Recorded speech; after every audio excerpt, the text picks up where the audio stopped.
The trip to Pyongyang by America's top diplomat was canceled last minute. It became clearer the deal breaker was a letter from Pyongyang. The gist of the message was this: don't come unless you have something for us. EG1 explores where the regime's confidence stems from.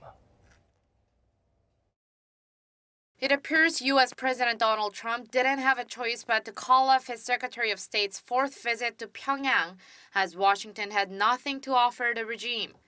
Citing an unnamed government official, Reuters reported Thursday that the tone of the secret letter Kim Yong-chol, vice chairman of North Korea's Workers' Party Central Committee, sent to the U.S. was that if Washington is not willing to give something, then Pompeo shouldn't come. The regime has been asking the U.S. to declare an end to the Korean War, while the Trump administration has been pushing Pyongyang for an inventory of its nuclear and missile programs and other military assets.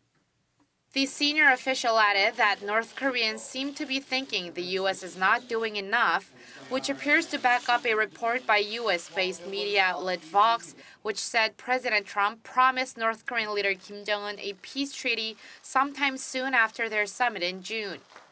But the Trump administration continues to insist denuclearization has to take place before anything else. Amid concerns over the stalemate, the U.S. remains firm on its restrictions on the regime. A U.S. State Department official said the department has extended its ban on Americans traveling to North Korea by another year until August 31, 2019.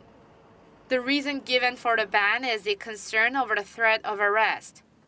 U.S. law stipulates that travel restrictions on Americans may be imposed if there is imminent danger to the public health or physical safety of U.S. travelers in the country or area.